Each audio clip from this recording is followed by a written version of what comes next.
Bienvenidos y bienvenidas a otro capítulo de Historia Antigua con Age of Empires. Hoy en nuestro vídeo hablaremos de Micenas y el mundo micénico.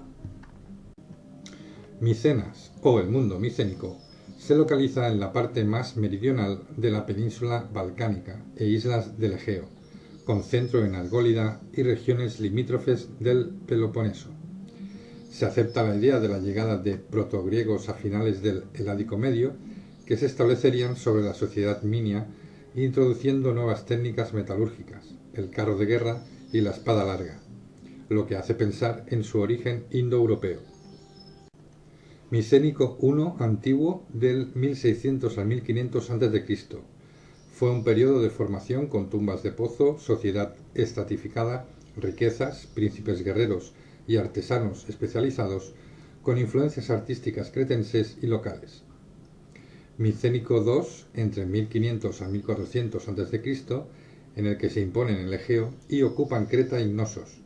Se adopta un sistema palacial basado en registros escritos y los enterramientos se realizan en tolos.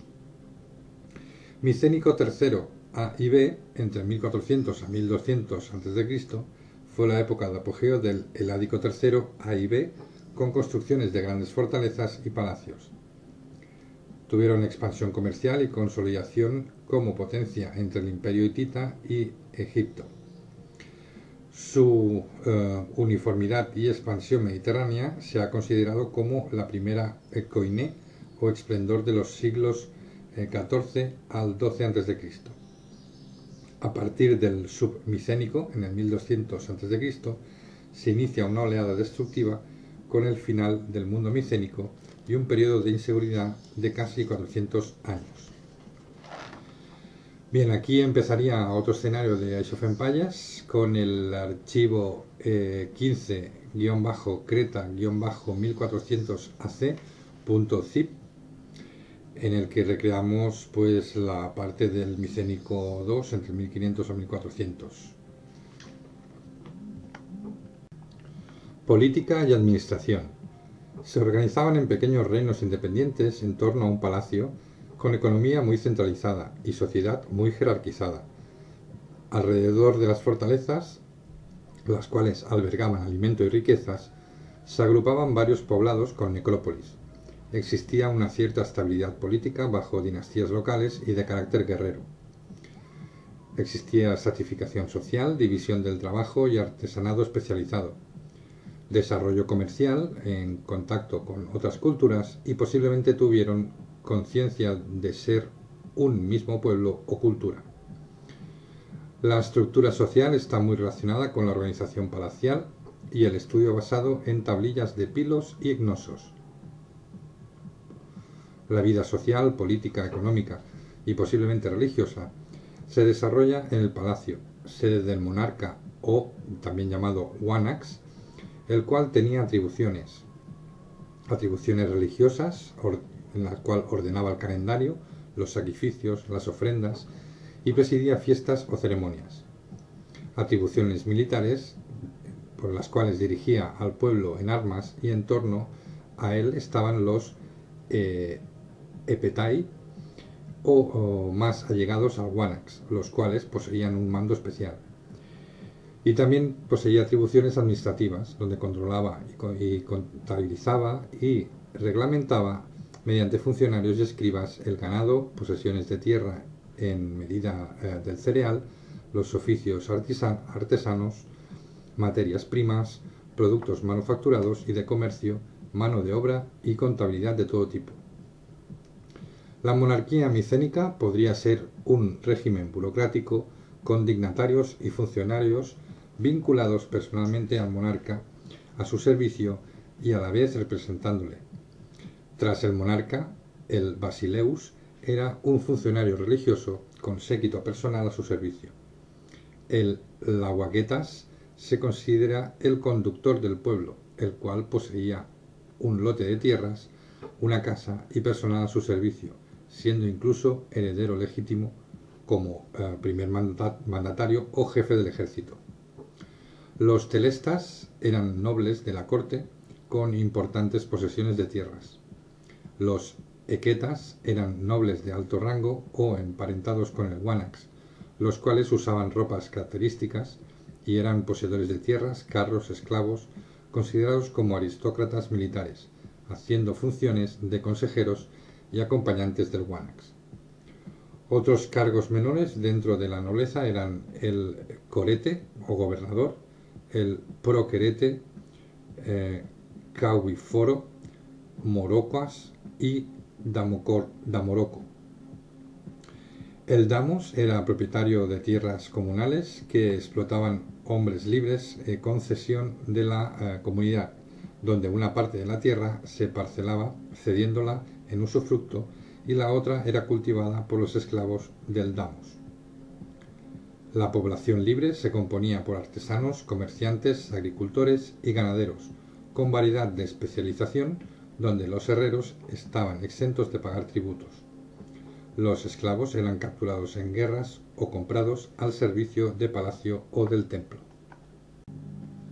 Economía. La actividad comercial es uno de los rasgos característicos más importantes, donde el comercio estatal mantenía varios monopolios, existiendo asentamientos micénicos en las costas y rutas fluviales de Anatolia. No se conocía la moneda, aunque podrían utilizar el trueque con algún tipo de patrón, ya que tenían sistemas de pesos y medidas. Comerciaban con jarras de estribo para el vino, trigo, aceite, vasos pintados, armas de bronce, telas, madera y tal vez mercenarios esclavos. Importaban metal, bronce, estaño y plata, caballos y telas de Troya, vino de Canaán, marfil, especias y telas de Siria y Palestina, oro, alabastro, joyas y pasta vítrea de Egipto, estaño, hierro y oro de Anatolia, cobre de Chipre, ámbar del Báltico y metales preciosos de Occidente. Los datos obtenidos sobre el comercio se obtuvieron de ajuares funerarios y naufragios, como el de Gendoña, y cabe mencionar que a través de la piratería y las guerras se obtenían productos para comerciar. El sentido comercial micénico se puede considerar un embrión de la posterior cultura griega. Se cree que la caída de Cnosos y la talasocracia minoica fue una de las causas de la expansión micénica y su comercio, siendo un precedente de las colonizaciones griegas. Existían relaciones con Fenicia, Egipto, Cilicia, Mesopotamia, Siria, el Imperio hitita, Sicilia e Italia, y se tiene constancia de hallazgos micénicos del Heládico reciente 3b en la península ibérica, posiblemente cuando se expandieron a Occidente en busca de riquezas mineras. Religión. No existen textos teológicos, ni dedicaciones, ni oraciones, ni himnos, ni breves inscripciones votivas, aunque es posible que tomaran influencia minoica y que pervivieran en el panteón griego. Sus divinidades pueden relacionarse con el panteón griego como Potnia, gran diosa madre, Poseidón, dios principal de Pilo, Enaulios, lo que es el dios Ares, Paisán o el dios Apolo, Zeus y Hera junto con otros dioses. Los templos no existieron como tales, y solo en tablillas hay mención de lugares donde residen personas al servicio de los dioses y encargados del culto. El texto de Pilos habla de santuarios dedicados a los dioses, como Poseidón y Zeus, posiblemente recintos al aire libre, considerados como propiedad de un dios y tal vez sagrados. Existían altares portátiles que se colocaban en ciertos lugares y recintos de palacio. Las ofrendas solían hacerse a una pluralidad de seres divinos, detectándose una cierta jerarquía, y solían ser incruentas, con productos agrícolas, jarras, vasos de oro, animales, hombres y tierras. No es posible discernir si las ofrendas se realizaban en festividades concretas o eran ritos habituales de culto. El sacerdocio era desempeñado tanto por mujeres como por hombres, siendo personas de alto nivel social sobre el pueblo. Las ofrendas podían ser realizadas por sacerdotes o personal que atendía a los dioses. Las ceremonias religiosas se relatan en representaciones artísticas, textos relativos a ofrendas, anillos y sellos, donde los sacerdotes se encuentran escalonados por animales y monstruos sagrados. El estilo, formato y vestuario es minoico. En las ceremonias de enterramiento se procedía al cortejo fúnebre con el difunto transportado en un carro hasta la tumba, donde se le enterraba con ajuares, alimento y recipientes. Tras el enterramiento se realizaba un banquete ritual con carne y vino y se celebraba un juego funerario. Cultura, arquitectura y arte. La arquitectura de las fortalezas fue el resultado de la arquitectura paulatina egea y anatolia con gusto por lo colosal, con bloques de piedra de 3 metros. Los antiguos griegos atribuían a los cíclopes este tipo de construcciones. Tirinto fue tomada como modelo por su doble reforzamiento exterior y accediendo mediante rampa exterior. Tras franquear la puerta principal y atravesar el gran patio, se llega al palacio, cuya sala principal, el megarón, era el hogar central bajo un pozo de luz o apertura superior en el techo y rodeado de 4 columnas, con salas, apartamentos y patios a su alrededor. Venía precedido de un pórtico, el aitousa, y un vestíbulo, el prodomo, y en el centro está el hogar. Por sus formas, el megarón apunta ya al templo griego. Las grandes fortalezas micénicas eran Micenas, Tirinto, Pilo, Gla, Tebas, Arné y la Acrópolis de Atenas. En torno al 1500 a.C. se empiezan a construir tumbas distintas a las de fosa vertical, bien como consecuencia de un nuevo asentamiento de gentes o un cambio sociocultural. Estas construcciones, llamadas toloi, fueron encontradas intactas y con ajuares. No se sabe con exactitud de dónde proceden, hablándose de posibles tumbas colectivas del bronce atlántico, tumbas rectangulares de Siria y de influencias egipcias o cretenses.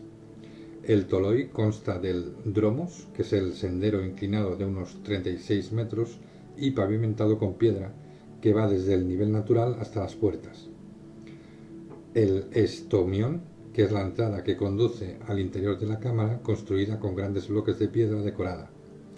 Y finalmente la cámara, que es la zona interior de la tumba o recinto funerario en forma de colmena con falsa cúpula. Se distinguen 3 tipos de escritura: la jeroglífica lineal A y B.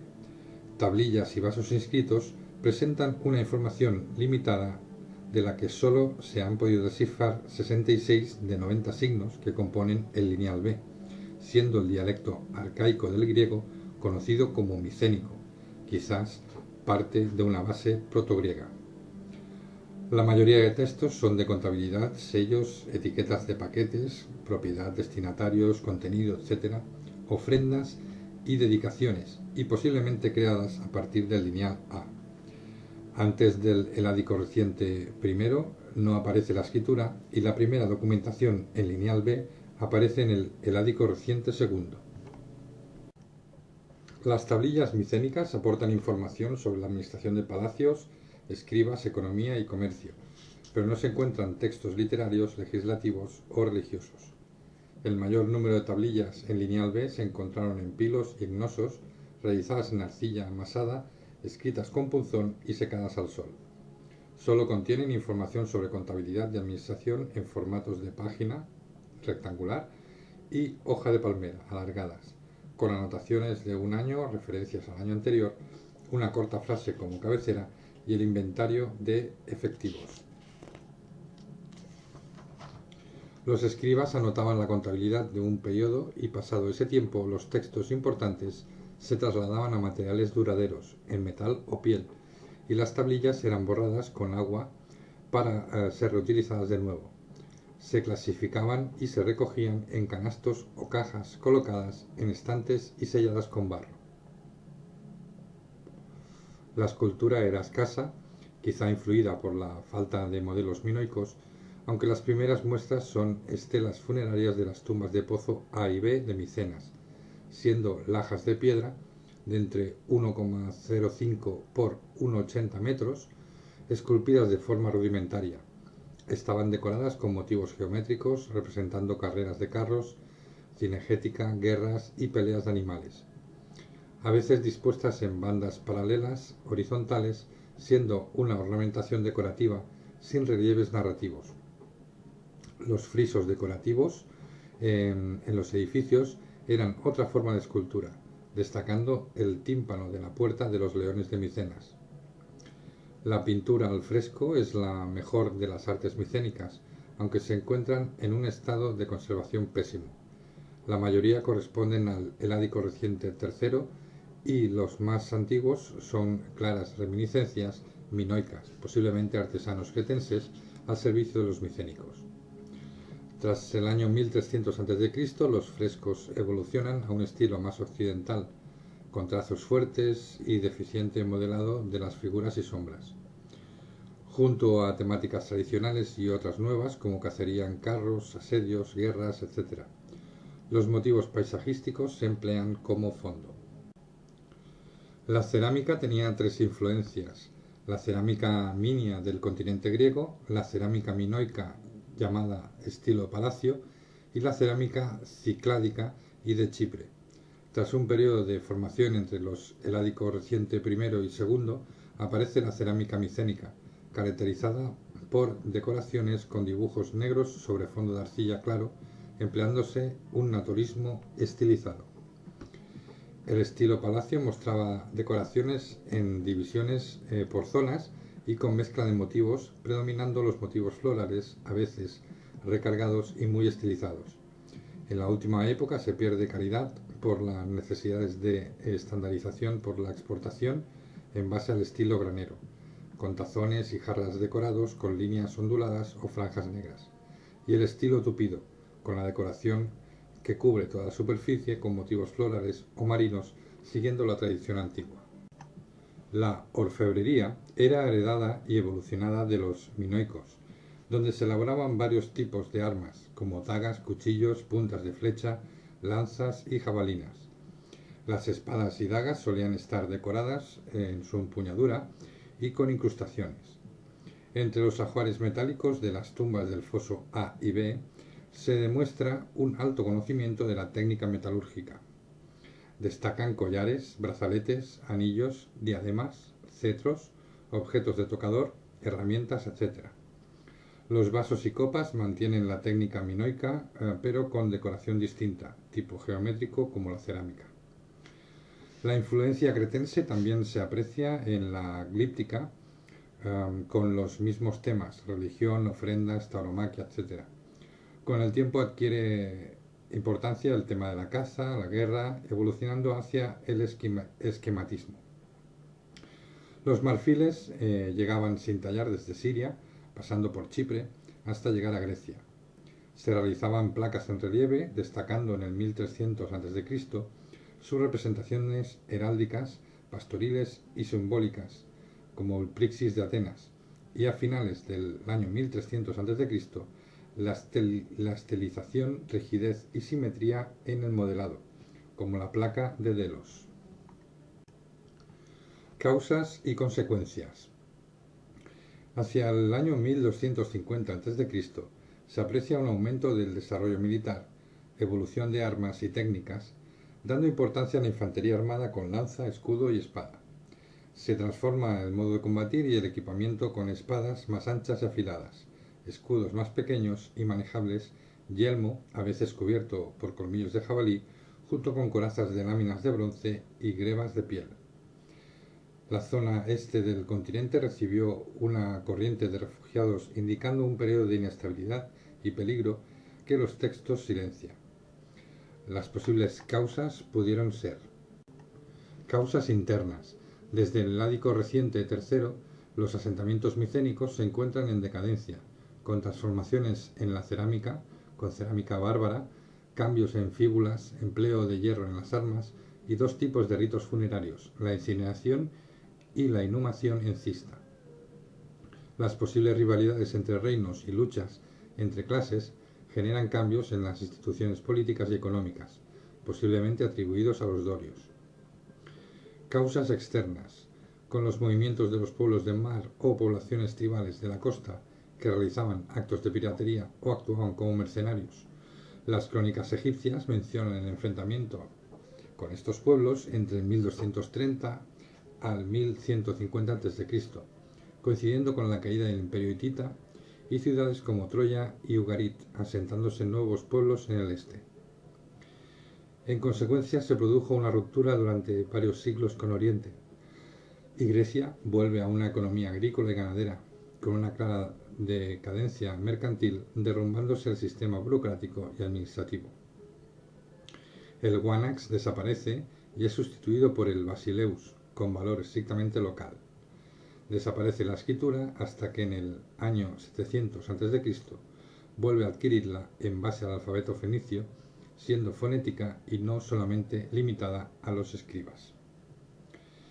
Bueno, pues hasta aquí el capítulo de hoy, súper interesante, con el tema de los micenos.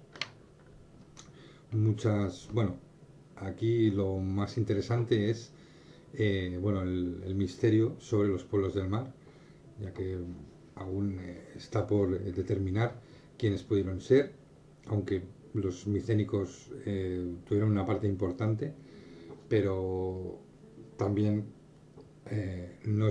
tampoco es posible que pudieran ser ellos actores como actores directos de esas invasiones del pueblo del mar, aunque pudieron participar, pero al fin y al cabo acabarían desapareciendo, que posteriormente posteriormente ya pues aparecieron lo que son las invasiones dorias, que formaron ya los estados, dijéramos, griegos, antigua, de la Grecia antigua, como es la creación de Esparta y de lo que es Atenas. También es interesante lo de los minios, estaría bien estudiarlo, porque nos podría dar una idea de lo que es la cultura más arcaica o proto-griega, aunque es atribuida a los micénicos, pero es interesante también descubrir algo sobre los minoicos. Bueno, los minoicos son los de Creta. Y también recordar que la talasocracia minoica era la que estaba extendida hasta lo que son las Islas Egeas, y esto se invirtió cuando los micénicos actuaron y abarcaron todo lo que es la talasocracia minoica, aunque después durante esta época entre los años 1230 y 1150 acabaron por sucumbir la cultura micénica. Bueno, lo dejamos aquí y seguimos en el siguiente capítulo. Espero que os haya gustado. Un fuerte abrazo a todos y a todas y hasta la próxima.